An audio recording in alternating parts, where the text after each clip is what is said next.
food addiction is real. And I saw that in my son. Welcome back to American Traddiction, a journey of breaking carb addiction. Last week, Michelle learned the secret to long-term success. This week, in week 2, we challenge her to expand her palate and actually try those sardines she bought a few weeks ago. In this episode, she realized that food addiction is real. Oh, so true. We often thumb our nose up to certain foods that we think are gross. But what we don't really realize is that we're actually addicted to carbs. I challenge you to try something that you've never had before. The stakes went up in this episode. I didn't realize, but I had led my family into addictive eating habits throughout the years. Well, I think that's big, breaking the cycle. That's what you're doing. That was that moment that I said, that's what addiction looks like. To be able to just to say, okay, it's in his diet and we don't even need to visit for medicine, that was huge. We are going to do one of our challenges. I have Michelle cutting up an onion because we're going to do the sardine challenge. So I put this on the list of groceries, and beside it I said, just do it, just buy it, because most people are like, not going to do that. And I will tell you that sardines have been missing a marketing campaign that it's not as bad as it sounds. Now, poor Michelle gets to see that up close and personal, that we're gonna have the sardine challenge where she just needs to taste it. The other part about sardines is there's 2 foods that I really encourage people to put into the diet of a ketogenic diet. And that is because there are things when you're not doing vegetables as much and the fruits have fallen off the list. It's really hard to not be nourished on the ketogenic diet, but it's nearly impossible to have a malnourishment if you have sardines on the menu and any sort of liver. So Braunschweiger's the liver, and sardines are the tiny fish, which has a high concentration of some of the essential fats that I want to make sure she's getting, and a few other components, but don't worry about the nutrition, just know a few bites go a long way, and we're gonna help her with her first few bites. Okay, so we're gonna add a little lemon juice to our onion. I do a capful and kind of mix that in. Or another capful. Pour another capful, yeah, get a little nice I like lemon. Tang. I can do that. A couple of things that I'm gonna show the camera. Okay. So it's in oil. You can also see that in there, that's part of the bones. But that process is really high calcium, an absorbable calcium that's found in these fish. It is fascinating how well your body will absorb that. So the part that I want you to remember in your brain is tuna. It reminded me of tuna. It smells like tuna. But it doesn't have the tang of tuna. So we'll let you pull out the first bite. And again, fat is your friend, so don't be afraid to bite, you mean just like a small piece? piece? Take a bite, yeah. Is that cool? Yep. Okay. It's falling off the fork.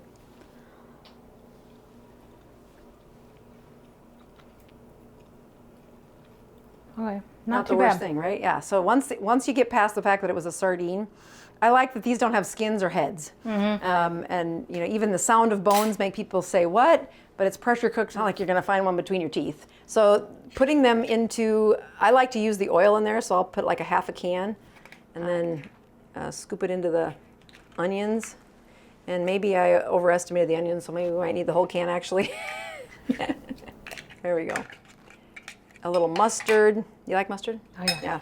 So this is the recipe I like: lemon, onions, mustard, and mustard is one of those things. How well do you like it? The oil in there does a pretty good job, but just you want it lubricated. You can try it without the mayonnaise and then add mayonnaise if you want it. You want more mustard, do you think? Maybe just a little bit. Yeah. Yeah. There you go. All right, I'll let you stir it up and take a bite. I think the biggest enemy of the sardine mustard salad is the smell. That people say, what do you... It's a lot like tuna fish, It though. smells like tuna. I mean, think it so, really too. does. But even when you eat tuna, people chirp about it. Yeah, they do. So... Okay. Do you ever add salt and pepper to it? Oh yeah, Like we could do that. The salt's... Probably don't need salt. Let's see what you need. I'd put pepper on it. I put pepper on everything. You know? That's very doable. Right? It's not terrible. No, it's not as bad as you think. Right, you're like, it sounds terrible. I'm not going to do this. When my mom, she was anti-sardine, and I'm like, I did the same thing with her. One bite. Just take one bite. And she could not keep a straight face, like, I want to hate it. Exactly.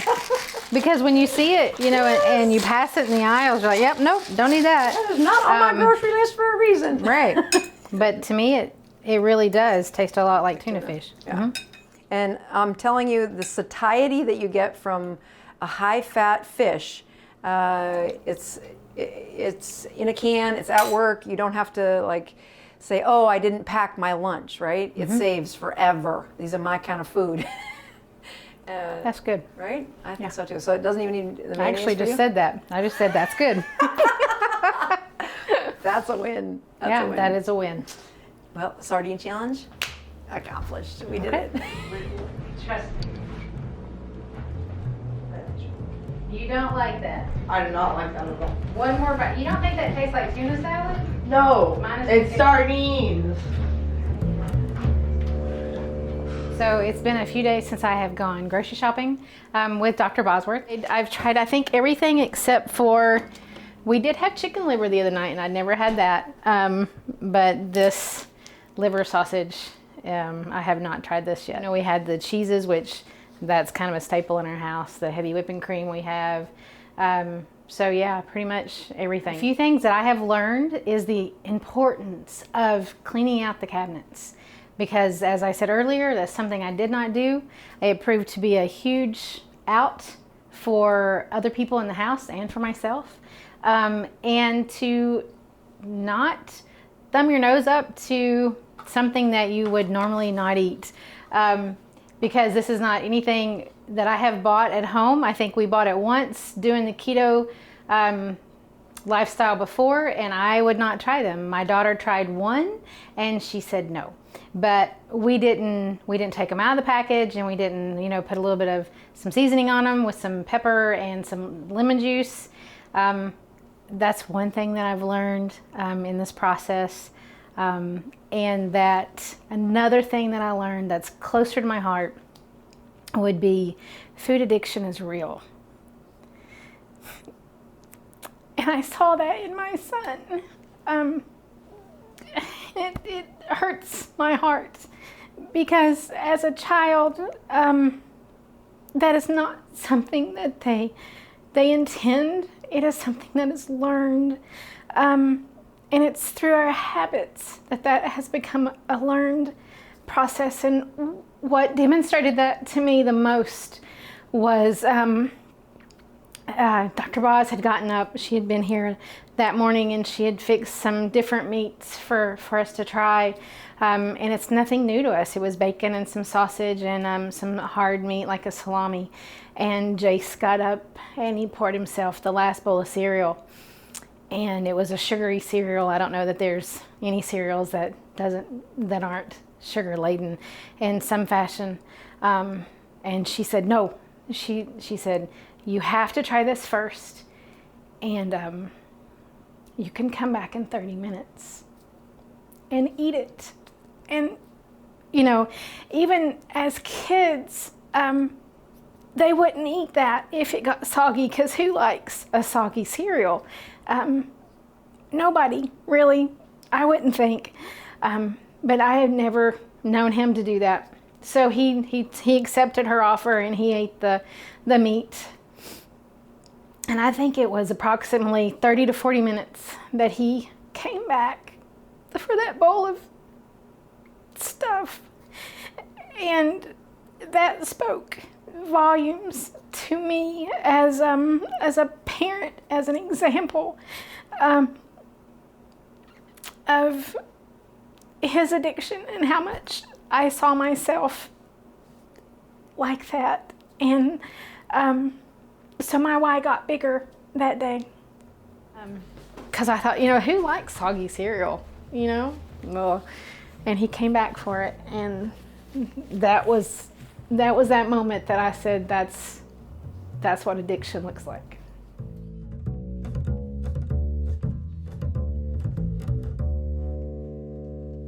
Today is day 1 of week 2.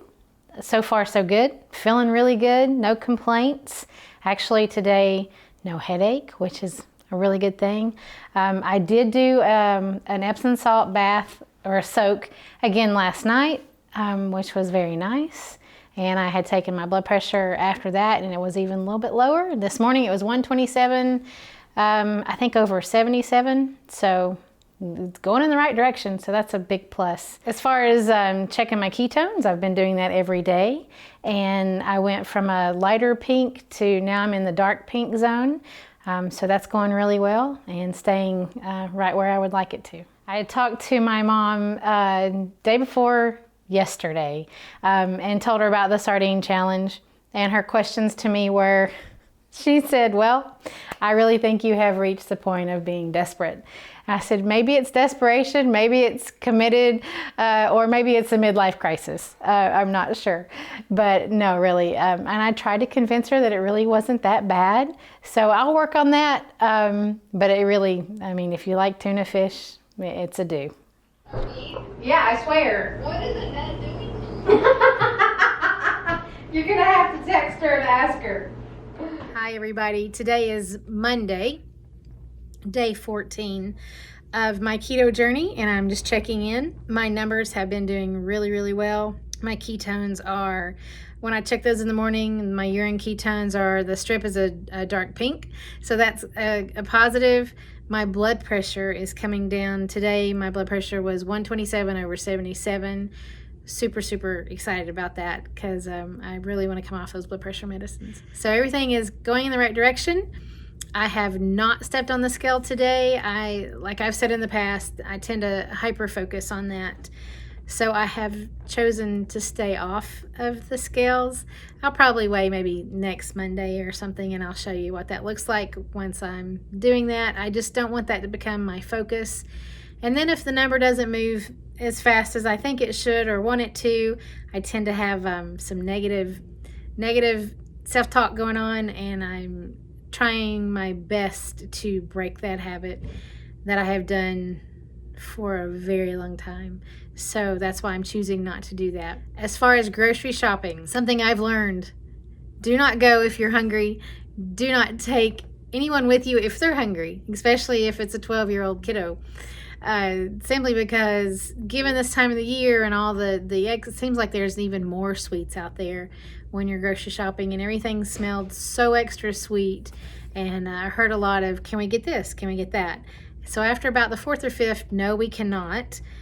He finally just got frustrated and went to the book aisle and found him a book and started reading, which was not bad, but it was a challenge, I will say. And so that is definitely something I've learned. I talked to Dr. Boz earlier today, and she's like, hey, don't forget the booklet. And she does have this awesome little pocket guide that you can take with you. Get that out in the store, and that goes through the best, better, and good options that you have. And if it's not in the book, that little booklet, then it doesn't go in the cart. But we made it. A little bit of grace extended for the both of us, but we made it out with everything that we needed and nothing extra at all. I was talking to my husband last night about traditions and how much, especially this time of year, we have focused not just on, we have some great family traditions, but a lot of those involve food in one way or another, whether that be looking at Christmas lights and taking a big old thing of hot chocolate with us to drink, or baking the Christmas cookies and making the homemade icing and going through that whole process. So we were kind of talking about some different traditions that we can incorporate this year, because we're opting not to do those. That's hard. It's another change, and goodness knows we have had a lot of changes this year. I'm curious to see how it goes this week. I have a feeling that there'll be a lot of cards played at the table, and that's good because really great conversations happen at that time. And if the weather stays as pretty as it is today, we'll probably even go for a walk and enjoy some outside time. It's tough because those traditions are really deep rooted, and it's something that you like to pass on to your kids, and you hope that they carry on traditions in the same aspect. You don't want them to be so focused on the food that they forget the celebration of just being together. Super excited of where things are going. With my daughter coming in, I may actually see if we can go for a float this week. I'm not sure, given the holiday schedule, if that will be possible, but that would be super awesome. I could kind of tell a difference in my mood yesterday, and then it kind of hit me, oh, I'm a couple days out from the float. I think getting in there and being able to take advantage of soaking up some magnesium is a big deal. It's really hard to explain, but I think you should experience it at least once. So I hope you all are having a great day, and I'll definitely touch base end of the week. See you then. 2 weeks into Michelle's journey, and you're doing great. Next week, I use the Keto Continuum to break down the step-by-step process for staying consistently keto. Her lessons learned in that online course play a critical role in her story. Yes, it really does. I found it to be very helpful. The Keto Continuum broke down the mystery of it all for me. It really helped me to see my plan for success. Be sure to subscribe. You don't want to miss it.